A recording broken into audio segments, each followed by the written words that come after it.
বিসমিল্লাহির রহমানির রহিম। পরম করুণাময় ও অসীম দয়ালু আল্লাহর নামে শুরু করছি। হে আমাদের রব, আমাদের এবং আমাদের পূর্বে বিশ্বাসী ভ্রাতাগণকে ক্ষমা করো এবং বিশ্বাসীদের প্রতি আমাদের কোনো হিংসা বিদ্বেষ রেখো না। হে আমাদের রব, তুমি তো দয়াদ্র, পরম দয়ালু। তুমি কি মুনাফিকদের দেখনি? ওরা কিতাবীদের মধ্যে যারা কাফের, ওদের সেসব সঙ্গীকে বলে, তোমরা যদি বহিষ্কৃত হও, আমরা অবশ্যই তোমাদের সঙ্গে দেশত্যাগী হব এবং তোমাদের ব্যাপারে কখনো কারো কথা মানব না এবং তোমরা সংগ্রাম করলে সাহায্য করব। কিন্তু আল্লাহ সাক্ষ্য দিচ্ছেন যে ওরা অবশ্যই মিথ্যাবাদী। বস্তুত ওরা বহিষ্কৃত হলে মুনাফিকরা তাদের সাথে দেশত্যাগ করবে না এবং ওরা সংগ্রাম করলেও এরা ওদের সাহায্য করতে এলেও পৃষ্ঠপ্রদর্শন করবে, অতঃপর তারা কোনো সাহায্যই পাবে না। প্রকৃতপক্ষে তোমরাই তাদের অন্তরে আল্লাহ অপেক্ষা অধিকতর ভয়ের কারণ, কেননা তারা এক নির্বোধ সম্প্রদায়। এরা সমবেতভাবে তোমাদের বিরুদ্ধে যুদ্ধ করবে না, সুরক্ষিত জনপদের দুর্গ প্রাচীরের অন্তরালে ছাড়া। তাদের পারস্পরিক যুদ্ধই প্রচণ্ড হয়ে থাকে। তুমি মনে করো ওরা ঐক্যবদ্ধ, কিন্তু ওদের মনের মিল নেই, কেননা এরা এক নির্বোধ সম্প্রদায়। এদের তুলনা এদের পূর্বে যারা নিজেদের কর্মের শাস্তি আচ্ছাদন করেছে তারা, এদের জন্য রয়েছে মর্মোদ্যত শাস্তি। আসসালামু আলাইকুম, নিপা আহমেদ ব্লগে সবাইকে স্বাগত জানাচ্ছি নতুন আরও একটি ব্লগ ভিডিও দেখার জন্য। আর এই মুহূর্তে কাছে এবং দূরে, দেশ এবং দেশের বাইরে থেকে যে যেখান থেকে আমার ব্লগ ভিডিওটি দেখছেন, সকলের সুস্থতা কামনায় শুরু করছি আমার আজকের ব্লগ। আমি নিপা বলছি অস্ট্রিয়া থেকে। আশা করছি কাছে দূরে যে যেখানে আছেন সবাই আল্লাহর অশেষ রহমতে আলহামদুলিল্লাহ ভালো আছেন। আমরাও আল্লাহর অশেষ রহমতে আলহামদুলিল্লাহ ভালো আছি। তো যাই হোক, আরও একটি নতুন ব্লগ ভিডিও নিয়ে চলে আসলাম আপনাদের সামনে। আশা করছি আজকের ব্লগ ভিডিওটি আপনাদের কাছে অনেক বেশি ভালো লাগবে। তো যদিও বা দেশের এই পরিস্থিতিতে কারো মন মানসিকতা ভালো নেই, তারপরেও এত কষ্ট, এত দুঃখ, এত বিপদের মধ্যেও আল্লাহ যে আমাদেরকে ভালো রেখেছে তার জন্য অবশ্যই আল্লাহর শুকরিয়া আদায় করতে হয়। তো অবশ্যই বলতে হয় আলহামদুলিল্লাহ ভালো আছি। তো আমরা যে অবস্থায় থাকি না কেন, অবশ্যই আল্লাহর শুকরিয়া আদায় করতে হবে। তো যাই হোক, আজকের ভিডিওতে আপনাদের সাথে শেয়ার করব দুপুরের কিছু রান্নাবান্না সহ, সেই সাথে কিচেন ডিপ ক্লিন আর হচ্ছে কিচেন ট্যুর। তো আশা করছি আপনাদের কাছে ভালো লাগবে। তো যাই হোক, এখানে হচ্ছে কিছু ফল নিয়ে এসেছিল, তো সেগুলোই একটু গুছিয়ে রাখলাম। আর এই তো একটা আম কেটে নিয়েছি। তো আমটা মাশাআল্লাহ খেতে অনেক মজাই ছিল। আর হচ্ছে এখানে কিছু টমেটো নিয়ে এসেছে। তো চেরি টমেটো দেখতে অনেক বেশি ভালো লাগছিল, অনেক ছোট ছোট কিউট। তো এই জন্যই হচ্ছে একটু ভিডিও করে নিলাম। তো আপনাদের কাছে কেমন লেগেছে? এমন ছোট ছোট চেরি টমেটো দেখতে কিন্তু অনেক বেশি ভালো লাগে, আর খেতেও মাশাআল্লাহ সালাদ করে খেতে অনেক বেশি ভালো লাগে। তো এটা হচ্ছে কিছুদিন আগের একটা ভিডিও ক্লিপস। তো এখানে হচ্ছে কয়েকটা ইলিশ মাছ নিয়ে এসেছিল, তো সেগুলোই আপনাদের সাথে একটু শেয়ার করছি। তো বাংলাদেশেও যেমন ইলিশের অনেক দাম, তো এদেশেও আমরা অনেক দাম দিয়েই হচ্ছে ইলিশ মাছ কিনে খেতে হয় আমাদের। তো এই মাছগুলো একটু সাইজে ছোট ছিল, এই জন্যই হচ্ছে একটু কমে নিয়ে আসতে পেরেছে। তো যাই হোক, ভিডিও দেখতে দেখতে যারা এ পর্যন্ত চলে এসেছেন অথচ একটা লাইক দিতে ভুলে গিয়েছেন, প্লিজ একটা লাইক দিয়ে আমার ভিডিওটি কন্টিনিউ করবেন। আর আজকে যারা আমার চ্যানেলে নতুন ভিজিট করছেন তারা চাইলে আমার ভিডিওর কোনো অংশ যদি আপনাদের কাছে একটুও ভালো লেগে যায়, তাহলে অবশ্যই আমার এই ছোট্ট চ্যানেলটি সাবস্ক্রাইব করে আমার চ্যানেলের পাশেই থেকে যাবেন। পাশে থাকা বেল বাটনটি অল অপশনে প্রেস করে দিবেন, এতে করে আমার নিত্য নতুন ভিডিও আপনাদের কাছে নোটিফিকেশন আকারে পৌঁছে যাবে। আর অলরেডি যারা এই কাজগুলো করেছেন তাদেরকে অসংখ্য অসংখ্য ধন্যবাদ।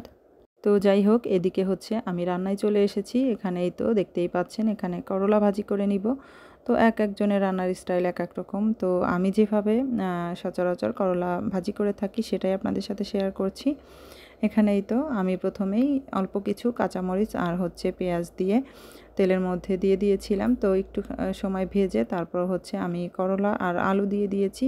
তো আমি করলাগুলো রান্নার কিছু সময় আগেই হচ্ছে প্রায় 5 মিনিট মতো একটু লবণ দিয়ে মেখে রেখেছিলাম। এরপরে খুব ভালোভাবে হচ্ছে আমি হাত দিয়ে কষলে কষলে পানিটা ফেলে দিয়েছি, এতে করে তেতো ভাবটা অনেকটাই কমে গিয়েছে। তো পানিটা খুব ভালোভাবে ঝরিয়ে নিয়েই হচ্ছে আমি তেলের মধ্যে দিয়ে দিয়েছি। আর এই তো আমি একটা ছড়ানো বড় ধরনের ফ্রাই প্যান ব্যবহার করছি। তো এতে করে দেখা যায় করলাগুলো খুব তাড়াতাড়ি একটু ভাজা ভাজা হয়ে যায়। আর করলা সব সময় আমার কাছে মনে হয় এভাবে যদি একটু তেলের পরিমাণটা বাড়িয়ে দিয়ে আর হচ্ছে পেঁয়াজের পরিমাণটা বেশি দেওয়া যায়, এতে করে খেতে অনেক বেশি মজা হয়। তো আমি যেভাবে ভেজে নিয়েছিলাম এতে করে দেখা গিয়েছে করলাটা অনেক বেশি মজা হয়েছিল, ভাজিটা তিতা ভাবটা একদমই কম ছিল। তো দেখতেই তো পেয়েছেন আপনারা, আমি পেঁয়াজের পরিমাণটা কিন্তু বাড়িয়ে দিয়েছি। প্রথম অবস্থায় কম দিয়েছিলাম, পরে আবারও বেশি করে পেঁয়াজ দিয়ে দিয়েছি। আর হচ্ছে আমি করলা ভাজি করার সময় ঢাকনা ব্যবহার করি না, চুলার জালটা একদম হাই হিটে করেই হচ্ছে আমি একটু পোড়া পোড়া করে ভেজে নিই। তো বড় জোর দেখা যায় 10 থেকে 12 মিনিটের মতো সময় লাগে, খুবই অল্প সময়ে হচ্ছে করলাটা ভেজে নেওয়া হয়ে যায়। তো চাইলে আপনারা এভাবে একবার হলেও ট্রাই করতে পারেন। আর এই তো করলা ভেজে নেওয়ার পরে এখানে হচ্ছে আমি যে ইলিশ মাছ দেখিয়েছি সেই ইলিশ মাছই হচ্ছে কেটে ধুয়ে পরিষ্কার করে নিয়েছি। তো এখানে আমি মিষ্টি কুমড়া রান্না করে নিব। তো প্রথমেই হচ্ছে আমি ইলিশ মাছগুলো হালকা একটু ভেজে নিয়েছি, সামান্য কিছু সময় একটু হলুদ আর লবণ দিয়ে ভেজে তুলে রেখেছি। তো চাইলে আপনারা মাছটা মশলার সঙ্গে কষিয়েও রান্না করতে পারেন। তো আমি মাঝে মাঝে কষিয়েও রান্না করি, তো এক এক সময় এক এক রকমের হচ্ছে খেতে ইচ্ছে করে। তো এই তো এরপর হচ্ছে তেলের মধ্যে আমি দিয়ে দিয়েছিলাম কিছু গোটা জিরা, তারপর হচ্ছে পেঁয়াজ আর হচ্ছে কাঁচামরিচ ফালি। তো আমি যে কাঁচামরিচটা ব্যবহার করছি কাঁচামরিচটা অনেক বেশি ঝাল ছিল, মাত্র 2টা বা 3টা ব্যবহার করলে অনেক বেশি ঝাল হয়ে যায়। তো এই তো বরাবরের মতোই হচ্ছে মশলাটা খুব ভালোভাবে কষিয়ে নিয়েছি। তারপরে এই তো এই যে আমি এখানে কুমড়া দিয়ে দিলাম। তো কুমড়াটা দিয়েই হচ্ছে মশলার সঙ্গে খুব ভালোভাবে আমি কষিয়ে নিব ঢাকনা দিয়ে। তো আমার প্রিয় প্রিয় অনেক আপুরাই আছে, অনেক সুন্দরভাবে খুব ভালোভাবে রান্নাগুলো শেয়ার করে। তো তাদেরকে তো শেখানোর কিছুই নাই, তবে যারা নতুন তাদেরকে একটু এভাবে রেসিপি আকারে শেয়ার করলে তাদের জন্য একটু উপকারে আসে। তো এই তো অফ ক্যামেরাতে আমি পুরো রান্নাটাই করে নিয়েছি। তো এই তো আমার রান্নার ফাইনাল লুক। আমি লাস্ট দিকে একটু জিরা গুঁড়া আর হচ্ছে কিছু ধনিয়া পাতা দিয়ে দিয়েছিলাম। তো যাই হোক, এই তো এদিকে রান্না শেষ করে এরপর হচ্ছে রান্নাঘরটা ডিপ ক্লিন করে নিব। তো রান্নাঘরটা ডিপ ক্লিন করার আগে আপনাদের সাথে শেয়ার করছি আমার রান্নাঘরের অবস্থা এখন কোন পর্যায়ে। তো দেখতেই পাচ্ছেন যখন রান্না করি তখন অবস্থা খুবই খারাপ থাকে, সব কিছু ছড়ানো ছিটানো থাকে। আর হচ্ছে যেহেতু আমি রান্নাঘরটা ডিপ ক্লিন করব, এজন্যই হচ্ছে সব কিছু একটু সরিয়ে নিয়েছি পরিষ্কার করার জন্যই। তো আমি রান্নাঘরটা পরিষ্কার করার জন্য ডিপ ক্লিন করার জন্য এই স্প্রেটা ব্যবহার করব। তো আপনারা চাইলে আপনারা নিজেরাও বাসায় তৈরি করে নিতে পারেন, এটা একদমই সহজ। তো চাইলে আপনারা ডিশ ওয়াশ দিয়ে যে যেটা ব্যবহার করেন, তো তার সঙ্গে হচ্ছে একটু লেবুর রস আর হচ্ছে বেকিং সোডা দিয়ে আপনারা বাসায় তৈরি করে নিতে পারেন খুবই সহজে। তো যেহেতু এদেশে সবসময় পাওয়া যায় হাতের কাছেই, এই জন্যই হচ্ছে আমি আর বাসায় তৈরি করে নিলাম না, এটা দিয়েই হচ্ছে আমি সব ক্লিন করে নিব। আর এই স্প্রেটা ব্যবহার করলে খুব সহজেই হচ্ছে তেল চিটচিটে ভাবটা চলে যায়। আর আমরা কম বেশি সবাই হচ্ছে রান্না শেষ করেই হচ্ছে চুলা, তারপর হচ্ছে চুলার চারদিকে আমরা সব কিছুই হচ্ছে ক্লিন করে নিই, এই জন্য খুব বেশি ডিপ ক্লিন করার প্রয়োজন হয় না। যদি প্রতিদিনই একটু পরিষ্কার করে রাখা হয় এজন্য দেখা যায় কষ্ট একটু কমই হয়। এই তো আমি প্রথমে হচ্ছে স্প্রে করে নিয়েছিলাম, আর স্প্রে করার পরে আমি হচ্ছে প্রায় 2 মিনিট পরেই হচ্ছে এই তো আমি একটা তারের জালি দিয়ে হচ্ছে এই তো একটু ঘষে ঘষে পরিষ্কার করে নিচ্ছি। আর এটা হচ্ছে আমি যে প্লেট বাটি রেখে থাকি যে স্ট্যান্ডের মধ্যে, তো সেই ট্রেটাই হচ্ছে পরিষ্কার করে নিচ্ছি। আর যেখানে হচ্ছে ট্রেটা আমি রেখে দিই সেখানেই হচ্ছে আগে পরিষ্কার করে নিলাম। তো একটু তেল চিটচিটে ভাব ছিল, তো সেটাই হচ্ছে আগে পরিষ্কার করে নিয়েছি। তো এই তো আস্তে আস্তে একে একে আমি সব কিছুই পরিষ্কার করে নিচ্ছি। আর এটা হচ্ছে এই তো সিঙ্ক বেসিন। তো বেসিনটা তো সবসময় পরিষ্কার করা হয়, প্রতিদিনই হয়তো এটা পরিষ্কার করা হয় সবারই, যেহেতু এখানে সবসময় ধোয়াধুয়ি করতে হয়, সবসময় থালা বাসন ধুতে হয়। তো এটা সবসময় সবাই ক্লিন করে রাখে, আমিও জানি। তো একইভাবে আমিও সিঙ্কটাও পরিষ্কার করে নিচ্ছি। তো এই তো প্রথমে হচ্ছে আমি স্প্রে করে নিয়েছি, তারপর হচ্ছে এই তো তারের জালি দিয়ে খুব ভালোভাবে ঘষে ঘষে পরিষ্কার করে নিয়েছি। তো এই তো এদিকে আমার থালা বাসন রাখা যে ট্রেটা সেটাও সুন্দর করে পরিষ্কার করে ধুয়ে শুকিয়ে নিয়েছি। তারপর এই তো আমি হচ্ছে চুলাটা পরিষ্কার করতে এসেছি। আর কেন জানি অনেক দিন পরে ভয়েস দিতে আসলে খুব বেশি কথার মধ্যে জড়তা কাজ করে, মনে হয় কি রেখেছি কি বলবো সব কিছু মনে হয় কথা গুলিয়ে যায়। তো প্লিজ সবাই ভুলগুলো ক্ষমা সুন্দর দৃষ্টিতে দেখবেন।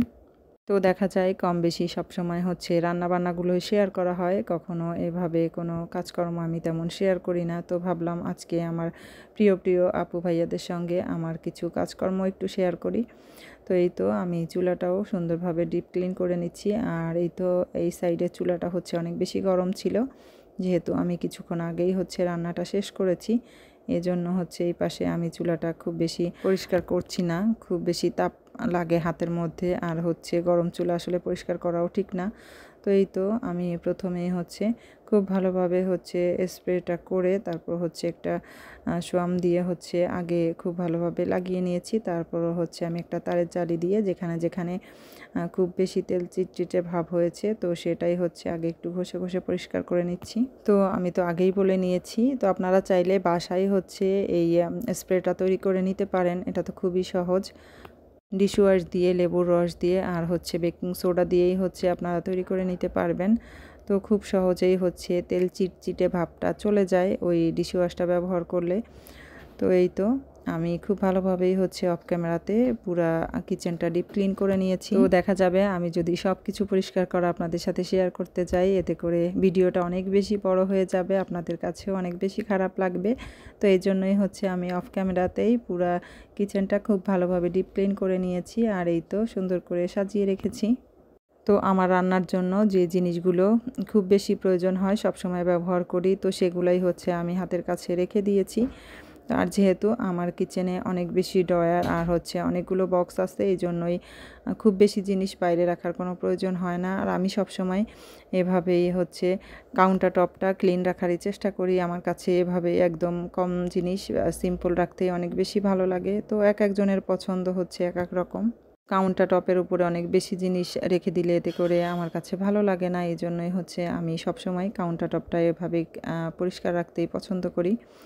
তেমন কোনো জিনিস রাখি না। তো এই তো এখানে হচ্ছে তো দেখতেই পাচ্ছেন একটা টোস্টার রেখে দিয়েছি, যেটা না রাখলেই নয়। আর হচ্ছে এই তো এখানে হচ্ছে থালা বাসন ধোয়া লিকুইড রাখা আছে, আর হচ্ছে তারের জালি আর হচ্ছে সোয়ামটা রাখা আছে। তো এটা তো সবসময় প্রয়োজন হয়। আর এই পাশে রেখে দিয়েছি হচ্ছে আমি যে থালা বাসন সবসময় হচ্ছে আমাদের ব্যবহার করা হয়, তো সেগুলাই রেখে দিয়েছি। আর ওই সাইডে হচ্ছে রান্না করতে যেগুলো সচরাচর ব্যবহার করে থাকি, তো সেগুলাই হচ্ছে এখানে কিছু হাতা, খুন্তি, চামিচ এগুলাই রেখেছি। আর এখানে হচ্ছে আমার ওভেনটা রাখা আছে, তো ওভেনের উপরেই হচ্ছে আমি ডাল রাখার যে একটা জার কিনেছিলাম সেটা রেখেছি, আর হচ্ছে কুকিং রোলে রেখেছি কিচেন টিস্যু, আর হচ্ছে তেল, রান্না করার জন্য যে তেলটা ব্যবহার করে থাকি। তো যাই হোক, এই তো আমি আমার মনের মতো করেই হচ্ছে আমার যেভাবে ভালো লাগে আমি সেভাবেই হচ্ছে সাজিয়ে গুছিয়ে নিয়েছি। তো আজকে আর হচ্ছে বক্সগুলো আপনাদের সাথে শেয়ার করলাম না, অন্য কোনো ভিডিওতে আবারও শেয়ার করব আমি বক্সগুলো কিভাবে গুছিয়ে রাখি। তো যাই হোক, সব কিছু মিলিয়ে আজকে আমার এই কিচেন ট্যুরটা আপনাদের কাছে কেমন লেগেছে, আমার কিচেনটা সাজানো আপনাদের কাছে কেমন লাগলো অবশ্যই কমেন্টস করতে ভুলবেন না।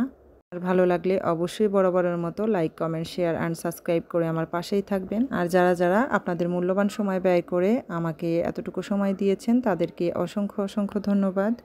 তো আজকের মতো বিদায় নিচ্ছি। আল্লাহ হাফেজ অ্যান্ড আসসালামু আলাইকুম।